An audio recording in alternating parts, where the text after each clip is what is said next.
पक्षाचा प्राथमिक सदस्य अभियान चा हा शुभारंभ होतो आहे। शिवसेना पक्षप्रमुख माननीय उद्धवसाहेब ठाकरे तसेच आदित्यजी ठाकरे आणि सर्व शिवसेना नेते आज या क्षणी हा प्राथमिक सदस्य अर्ज भरणार आणि 2024-2026 या कालावधीसाठी हे अभियान आजपासून सुरू होत आहे। सदस्य नोंदणीचं अभियान सुरू होत आहे, त्याचा हा शुभारंभ पक्षप्रमुखांच्या हस्ते संपन्न होत आहे।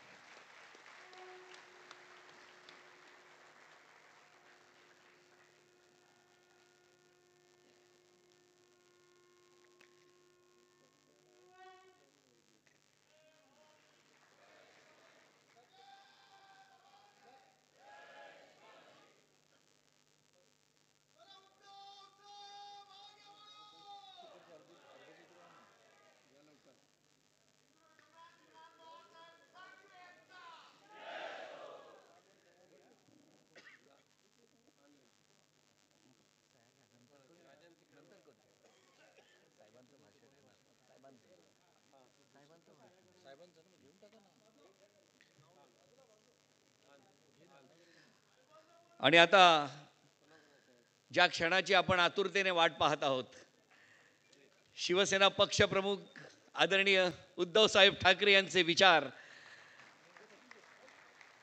आणि हे विचार आपण दरवर्षी ऐकतो आणि मग आपापल्या परिसरात आपापल्या गावात जाऊन हे विचार सर्व नागरिकांपर्यंत पोहोचवत असतो। तेव्हा आपण विनंती करूया शिवसेनेचे पक्षप्रमुख आदरणीय उद्धवसाहेब ठाकरे यांना, त्यांनी या वर्धापन दिनानिमित्त आपले विचार मांडावेत।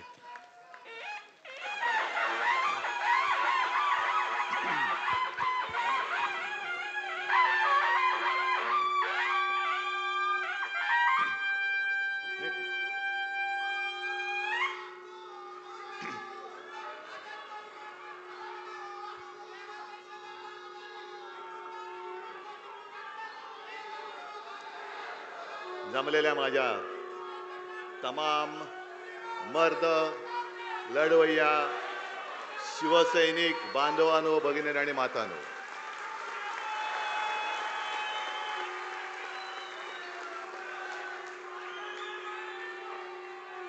काही क्षण असे येतात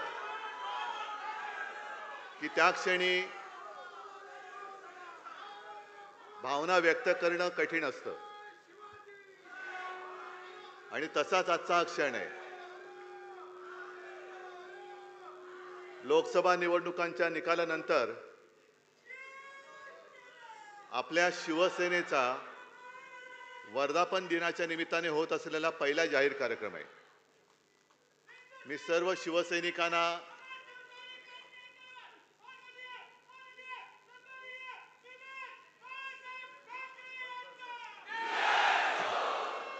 तमाम शिवसैनिकांना आपल्या शिवसेनेच्या, मी वर्ष नाही मोजत, कारण शिवसेना म्हटल्यानंतर नवचैतन्य आणि तरुणाई आलीच पाहिजे। त्याच्यामुळे वर्ष किती होऊ द्यात, या वर्धापन दिनाच्या मी शुभेच्छा देतोय। साहजिकच आहे, गेल्या आठवड्यात आपली महाविकास आघाडीची एक पत्रकार परिषद झाली। सगळे आपले घटक पक्ष सोबत होते, काँग्रेस होती, राष्ट्रवादी, इतर सर्वच।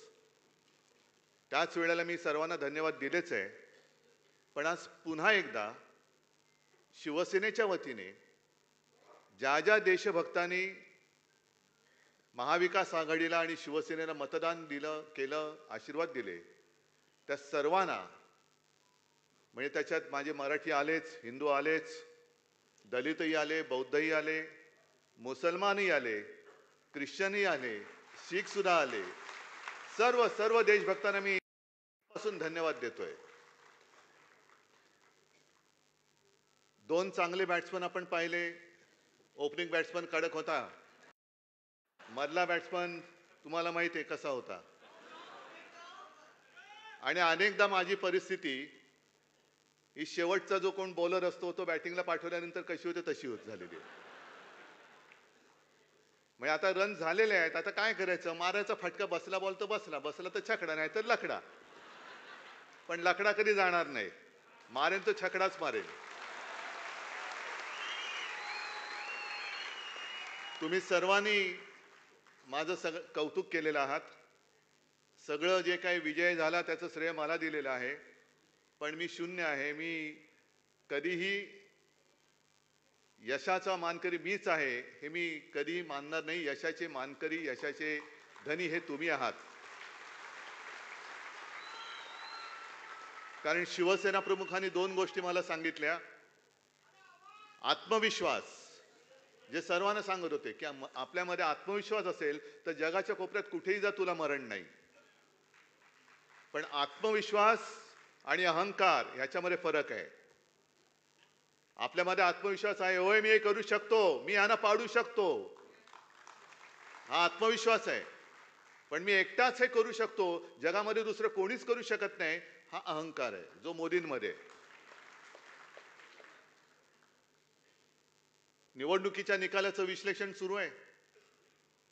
भाजपला तर तडाखा बसलेलाच आहे. पण तडाखा बसल्यानंतर पुन्हा एकदा बाजूच्या गल्लीत कसं न्यायचं, विषयांतर कसं करायचं हे त्यांना चांगलं कळलंय. म्हणून निवडणूक झाल्यानंतर ताबडतोब सुरू केलं की उद्धव ठाकरे हे पुन्हा मोदी सोबत जाणार, एनडीए मध्ये जाणार. जायचं? ज्याने आपल्याला संपवायचा प्रयत्न केला, आपल्या माते समान शिवसेना खतम करण्याचा प्रयत्न केला, त्या नालायकांबरोबर पुन्हा जायचं? मी तुम्हाला सगळ्यांना विचारतोय. म्हणजे त्यांना काय होतंय की गैरसमज पसरून द्यायचा आणि स्वतःचं अपयश झाकून ठेवायचं. अहो तुमचं तुम्ही बघा ना, आमचं कशाला वाकून बघताय? तुमचं काय काय उघडं पडलंय ते तुम्ही बघा. कशी तुमची वरपासून खालपर्यंत अगदी हा बरोबर काय बोललात, फाटली आहे. माझी पंचायत काय होते, थोडं म्हटल्यानंतर थोडी घराण्याची भाषा आपोआप येते. पण मग मग एक सभ्यतेचा तुम्ही शिक्का मारलात माझ्यावर, समानार्थी शब्द शोधावा लागतो. पण आता फाटलेला दुसरा समानार्थी शब्द नाही, त्याच्यामुळे फाटली ती फाटलीच आहे.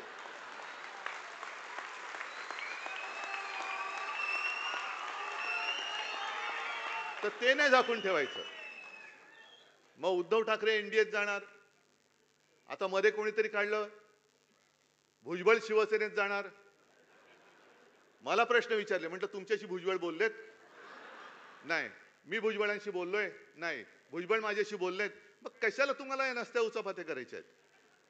ते आहेत मंत्री आहेत, त्यांचं ते बघतील ना. प्रत्येक जण आहे समजदार आहे, तो त्यांच्या वाटेने चाललोय, आम्ही आमच्या वाटेने चाललेलो आहोत. पण तुम्ही जे काय सांगड घालण्याचा प्रयत्न करताय आणि तुमचा अपयश झाकण्याचा प्रयत्न करतात, मी आज सगळ्यांचा सत्कार केला, खासदारांचा तर केलाच, पण माझ्या योद्ध्या उमेदवारांचा सुद्धा केला. आणि तो एवढ्यासाठी केला, सांगता येत नाही मध्यावधी निवडणूक लागली तर त्यावेळेला तुम्ही खासदार होणार आहात. हे सरकार काय चालेल असं मला वाटत नाही आणि चालू नये असंच माझं मत आहे. सरकार चालेल का, सरकार पडेल का, पडेल का नाही, चालेल का नाही, पडलंच पाहिजे. पुन्हा निवडणुका झाल्याच पाहिजेत आणि नाही तर आम्ही इंडिया आघाडीचं सरकार स्थापन करतो. आणि आपल्यावरती जो आरोप केला जातो की शिवसेनेला हिंदू मतं नाही मिळाली, शिवसेनेला मराठी मतं नाही पडली, शिवसेनेला मुस्लिम मतं पडली. हो पडलेत, जरूर पडलेत. संपूर्ण सर्व देशभक्तांची मतं शिवसेनेला मिळालेली आहेत. सर्व देशभक्त, त्याच्यात मी पुन्हा सांगतो, मुसलमान आले, ख्रिश्चन आले, शीख आले, दलित बौद्ध सगळेच आले. शिवसेनेने उद्धव ठाकरेंनी हिंदुत्व सोडलं का?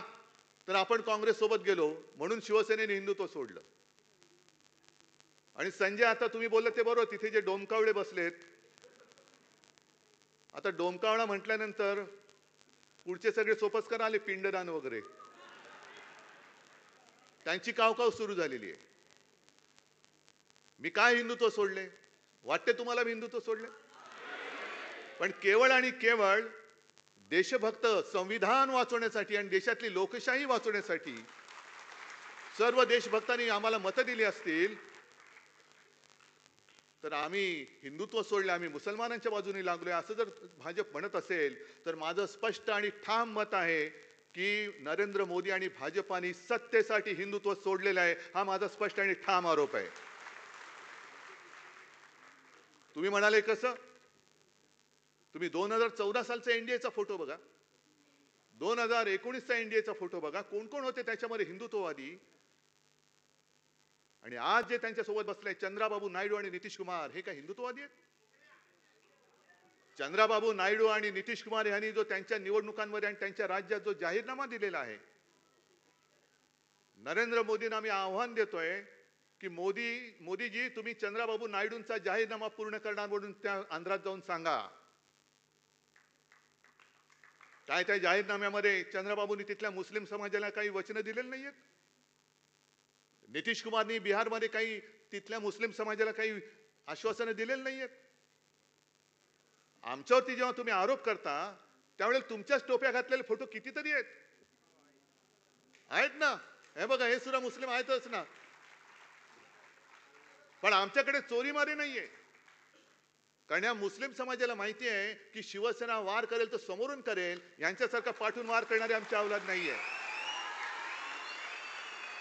आम्ही लढू तर समोरून लढू, पण सरकारी यंत्रणेचा वापर करून, दुरुपयोग करून,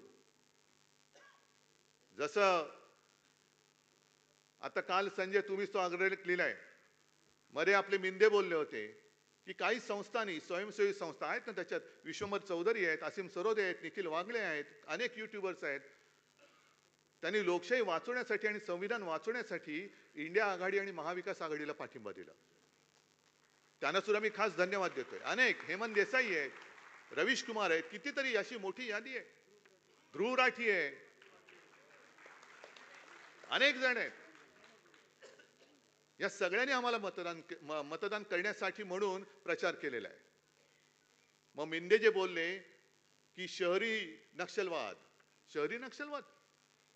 हुकुमशाही तोडा मोडा फोडून टाका आणि लोकशाही वाचवा, हा प्रचार हा नक्षलवाद वाटतो तुम्हाला? हा आतंकवाद वाटतो? मग लोकशाही वाचवा हा आतंकवाद असेल तर मी आतंकवादी आहे.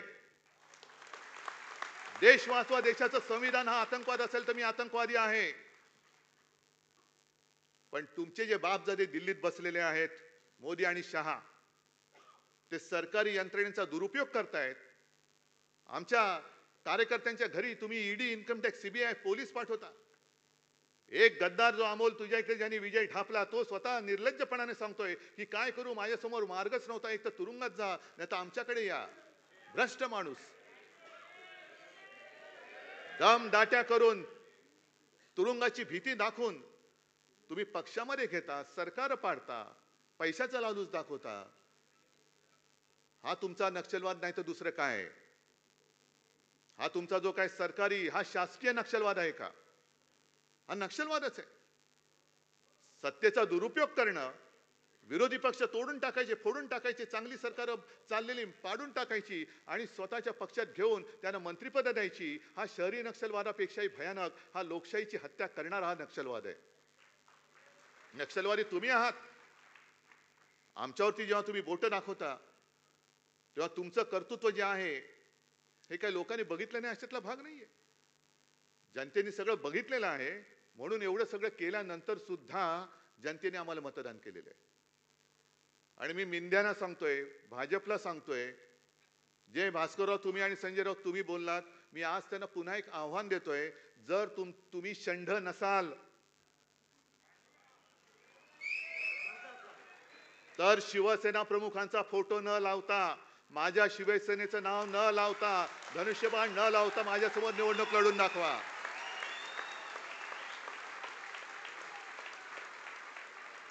आणि नाही तर चंड म्हणून गावामध्ये फिरा, विजेते म्हणून फिरू नका. मला अभिमान आहे, एका गोष्टीचा मला अभिमान जरूर आहे की या वेळेला आम्ही शिवसेना प्रमुखांखेरीज दुसरा कोणाचाही फोटो वापरला नाही आणि यापुढे सुद्धा वापरणार नाही, मोदींचा अजिबात वापरणार नाही. आणि मोदीजी, मी तुम्हाला आमंत्रण देतोय, विधानसभेचा प्रचार महाराष्ट्रात आत्तापासून सुरू करा. मी आहे आणि तुम्ही आहे, फक्त या शेंडानं बाजूला ठेवा. नाव चोरायचं नाही, वडील चोरायचे नाहीत, धनुष्यबाण चोरायचं नाही. धनुष्यबाण बाजूला ठेवा, नवीन निशाणी घ्या, मिंद्याच्या वडिलांचा फोटो लावा आणि या समोर. अरे माझ्या वडिलांचे फोटो लावून स्ट्राईक रेट सांगता तुम्ही? शंड कुठले? ह्यांच्याकडनं आपल्या राज्याचं काय भविष्य होणार आहे? पण एक गोष्ट बरी झाली की या निवडणुकीमध्ये आपले कोण आणि परके कोण, मित्र कोण आणि शत्रू कोण हे स्पष्ट झालेले आहे. काही जणांनी केवळ उद्धव ठाकरे नको म्हणून त्यांना बिनशर्त पाठिंबा दिला.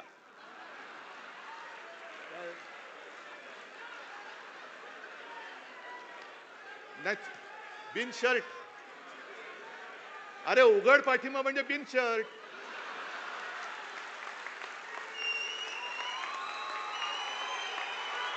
उघड पाठिंबा दिला म्हणजे बिनशर्त ना. मग नाही, बरोबर का चूक आहे? काय? नाही नाही, उद्धव ठाकरे नको, मी हा बघा शर्ट काढला, बिनशर्त पाठिंबा देतो तुम्हाला, उघड.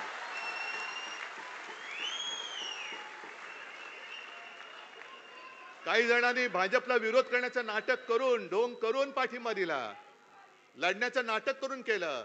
अरे आम्ही नाटकं करणारी माणसं नाहीत. नाटक ही सुद्धा कला आहे आणि ती कला बऱ्याच अंशी मोदींना जमते, आम्हाला जमत नाही, आम्हाला नाही जमत. पण माझी तर अशी इच्छा होती की आपल्या महाराष्ट्रातली निवडणूक ही 5 टप्प्यात नाही, आणखीन 10 टप्प्यात व्हायला पाहिजे होती. रोज यांची साल्टी काढली असती मी, रोज. कारण एकदा बघा, आपल्याला शिवसेना प्रमुखांनी काय सांगितलं, म्हणून मी म्हटलं ना की मी नम्र आहे, सगळ्यांशी नम्रपणाने वागतो. तुम्ही प्रेमाने वागा, आम्ही प्रेमाने वागू.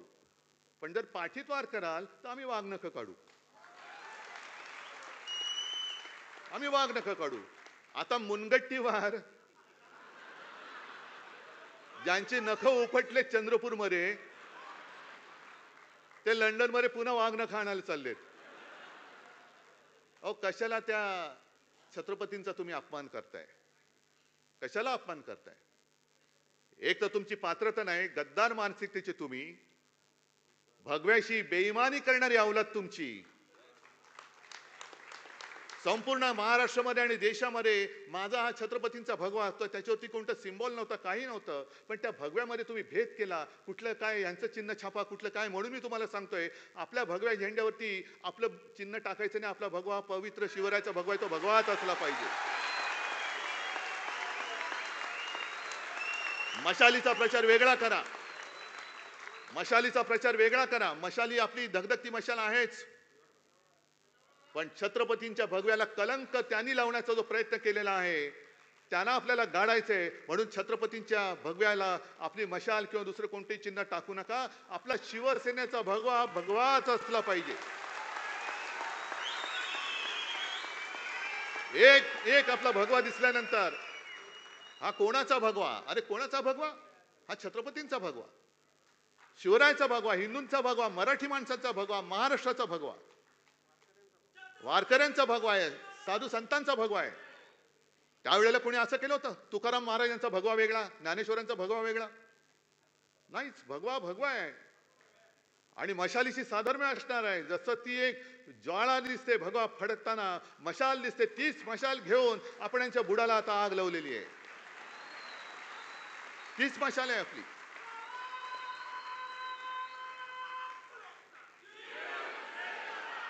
आता नवीन त्यांनी प्रभारी नेमलेत महाराष्ट्रामध्ये. कोण? भूपेंद्र यादव. आणि काय यांचा इतिहास? म्हणजे मंत्री म्हणून नालायक ठरलेत, अपघात मंत्री. काय कोण? वैष्णव, अश्विनी वैष्णव मंत्री म्हणून नालायक ठरलेत. बरं झालं त्यांनी महाराष्ट्राचा कारभार बघायला त्यांच्याकडे दिले, कारण महाराष्ट्रामध्ये सुद्धा आता आणखीन मोठं त्यांचं हे होणार आहे, खालसा होणार आहेत ते. भूपेंद्र यादव सुद्धा पाठीकडे पडलेत, कारभार म्हणून शून्य. जर तुम्ही देशाच्या मंत्र्यांना पक्षाचं काम देणार असाल तर देशाचं काम करणार कोण? आणि असे मंत्री तुम्ही तुमच्या पक्षाच्या कामाला जुंपले तर रेल्वेचे अपघात होणार नाही तर आणखीन काय होणार? म्हणजे सरकार कोणासाठी आहे? कोण चालवते सरकार? मग इथे जे आमचे बसले तुम्ही त्यांना काय म्हणालात? बरोबर बोललात. मग ते पुन्हा येईन म्हणणारे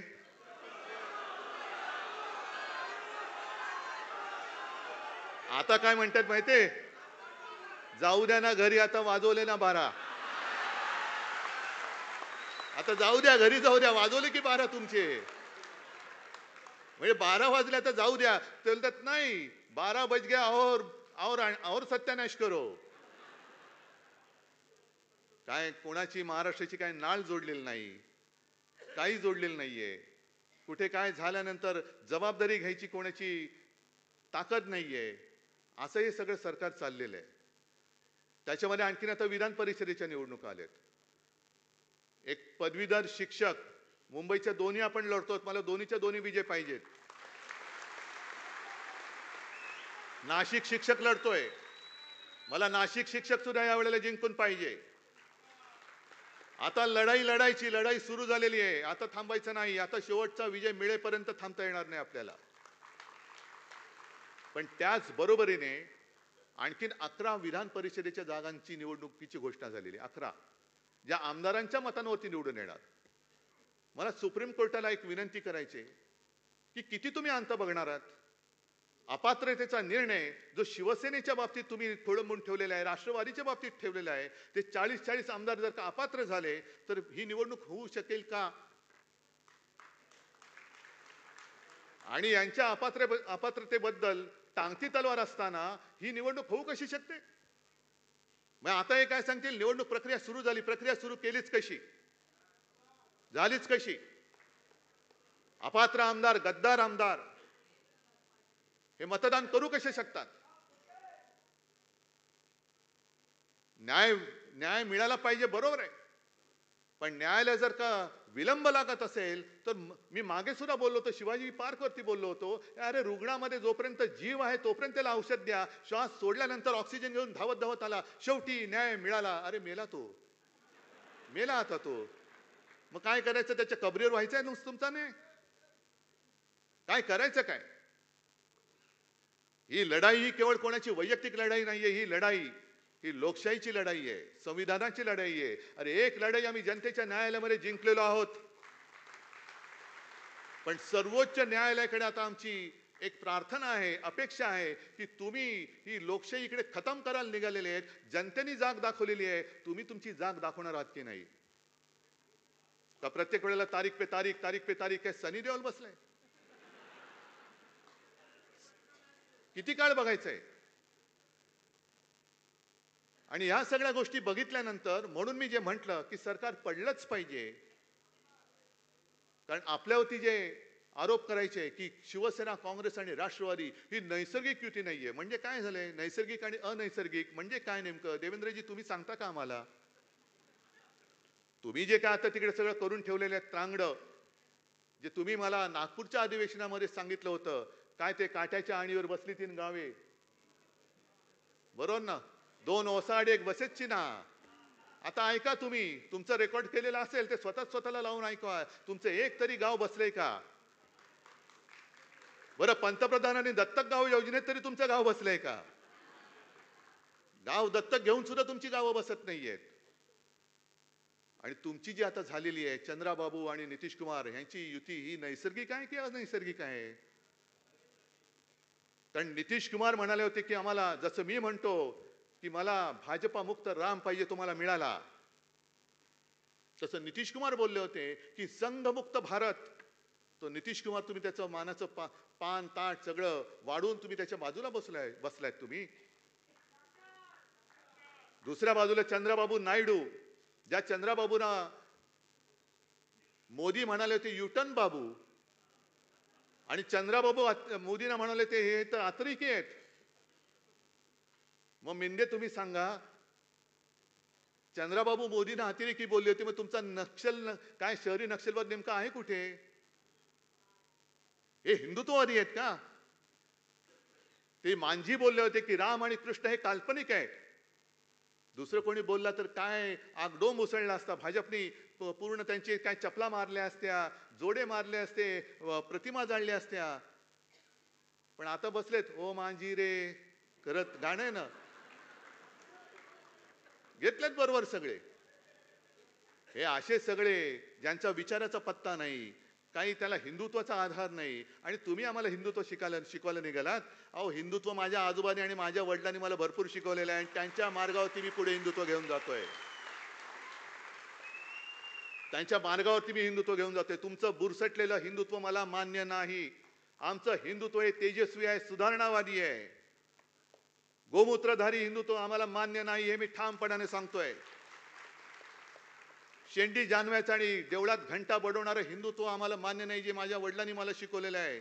आम्हाला अतिरेक्यानं बडवणारा हिंदू पाहिजे. तुम्ही आम्हाला हिंदुत्वाचे धडे द्यायला जाऊ नका. तुम्ही आम्हाला शिकवायच्या फंदात पडू नका. तुम्ही सत्तेसाठी जे हिंदुत्व सोडले ते तुम्ही, मोदींना मी विचारतोय, सत्तेसाठी तुम्ही हिंदुत्व का सोडलं? पूर्ण देश ते काय कोणाचं होतं ना, देशाला माहिती पाहिजे. सगळ्यांनी सांगा तुम्ही. काय नेशन वॉन्ट्स टू नो. का तुम्ही हिंदुत्व सोडलं? का तुम्ही लाचार झालात? पूछता है भारत. नाही, आता पुसताय भारत. त्यानं पुसून टाकतोय भारत. त्यांना पुसून टाकतोय. पुढच्या निवडणुकीमध्ये यांचं नामोनिशाण नाही शिल्लक ठेवायचे. जे नड्डा निघाले होते आपल्याला नड्डायला,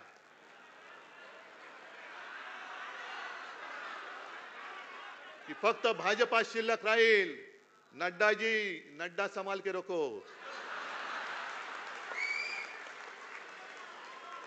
या देशात शिवसेना संपवण्याचे प्रयत्न प्रत्येक वेळेला झाले. शिवसेना त्यांना पुरून उरलेली आहे.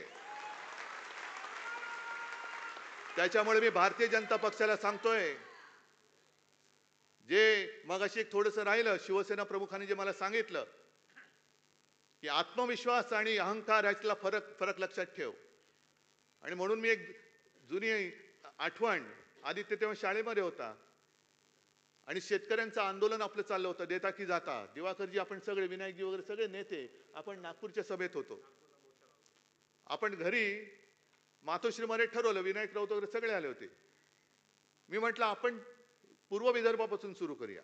नागपूर ठीक आहे, कुठून करायचं? म्हटलं मला काय माहित, कारण तेव्हा मी काही सभा वगैरे घेत नव्हतो. म्हटलं नागपूरचं जे मोठं मैदान असेल ते बघा. मग नागपूरचं मोठं मैदान म्हणजे कस्तुरचंद पार्क. चालेल का? चालेल. जाहीर झालं. आदल्या रात्री आम्ही गेलो तिकडे, मी, आदित्य, रश्मी, आम्ही मैदान बघायला गेलो. तेव्हा कोणतरी म्हटलं, मैदान बघितलं तुम्ही? आधी बघितलं नव्हतं का मैदान? म्हटलं काय झालं? नाही, थोडं जरा जास्तच मोठं वाटतंय.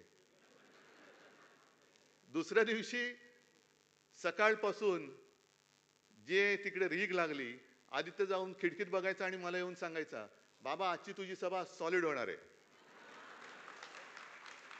मी त्याला सांगितलं, लक्षात ठेव आदित्य, ही माझी सभा नाही, तुझ्या आजोबांची सभा आहे. सभा प्रचंड झाली, म्हणजे ओसंडून वाहत होतं कस्तुरचंद पार्क. आणि त्या पार्कात कोणी सभा घ्यायची हिंमत करत नव्हतं, हे मला नंतर कळलं. एक आपल्या शिवसेना प्रमुखांनी घेतली होती, अटलजींची सभा, आणि इंदिराजींनी घेतली होती असं म्हणतात. त्याच्यानंतर चौथा कोणी तोपर्यंत सभा घेणारा नव्हता. मला काय, मी घेतली सभा, ओसंडून व्हायलं. संध्याकाळी घरी आलो, शिवसेना प्रमुखांनी मला विचारलं, काय रे कशी झाली सभा? मी त्यांना सांगितलं आणि म्हटलं की आदित्य मला म्हणाला की खिडकीत बघून, कारण तो जेव्हा जेव्हा खिडकीत बघायचा तेव्हा ट्रक, रिक्षा, टेम्पो, म्हणजे जे मोदी म्हणाले ट्रक टेम्पो तसे नाहीत, लोकांनी भरभरून चाललेत, झेंडे घेऊन चाललेत, शिवसेना जिंदाबाद घोषणा देत चाललेत. तर मी बाळासाहेबांना सांगितलं की मी आदित्यला सांगितलं, आदित्य मला म्हणाला, बाबा आजची तुझी सभा सॉलिड होणार आहे. तर मी त्याला सांगितलं की आदित्य, माझी सभा नाही, तुझ्या आजोबांची सभा आहे. बाळासाहेबांनी मला थांबवलं. मला म्हणाले ही माझी सभा नाही, तुझ्या आजोबांची सभा आहे.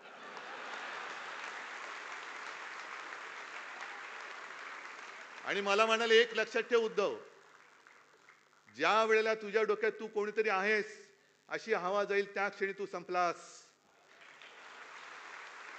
आपण जे काही आहोत ते पूर्वजांच्या पुण्याईवरती आहोत. आणि स्वतः बाळासाहेब म्हणाले, अरे मी कोण आहे, माझ्यासाठी एवढी लाखो लोक काय येतात, असं काय आहे माझ्यामध्ये, का माझं लोक ऐकतात, मी साधा माणूस आहे, पण फक्त आणि फक्त आपल्या पूर्वजांचे आशीर्वाद माझ्या मागे आहेत म्हणून माझं ऐकायला लोक येतात. तसंच मी सुद्धा शून्य आहे, मी सुद्धा शून्य आहे. आणि बाकी सगळे तुम्ही जे आहात, तुम्ही शून्याच्या मागे उभं राहायचं का पुढे उभं राहायचं हे ठरवणारे तुम्ही लोक आहात. शून्याच्या मागे उभं राहिलं तर काय किंमत असते आणि पुढे उभं राहिलं तर काय किंमत असते. मी लढतो ते तुमच्या हिमतीवरती आणि तुमच्या भरोश्यावरती लढतो. मी लढतो ते मी माझ्या महाराष्ट्रासाठी लढतो. मी लढतो ते आपल्या मुंबईसाठी लढतो.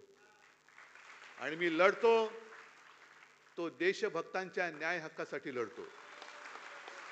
आणि म्हणूनच ही लढाई, ठीक आहे काही योद्धे आपले पराभूत झाले, पण लक्षात ठेवा या कठीण प्रसंगामध्ये आपण जगाला एक दाखवून दिलेलं आहे, भाजप सुद्धा अजिंक्य नाही, मोदी सुद्धा अजिंक्य नाहीत, मोदींचे पाय सुद्धा मातीचेच आहेत हे आपण सिद्ध करून दाखवलेलं आहे.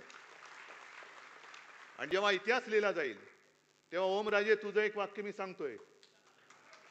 पुढे गेलो ओमराजे. ओमराजे एक चांगलं वाक्य बोलला होता. ओमराजेने सभेत विचारलं होतं, खंडोजी खोपडे, सूर्याजी पिसाळ ही नावं घेतल्यावर आपण काय म्हणतो? किती वर्ष झाली त्यांना? अजूनही त्यांच्या कपाळावरचा गद्दारीचा ठसा पुसू शकले नाही, तर ह्या गद्दारांचा कधी पुसला जाणार? आणि इतिहासामध्ये नोंद ही गद्दार म्हणून आपली व्हायला पाहिजे का योद्धा म्हणून व्हायला पाहिजे?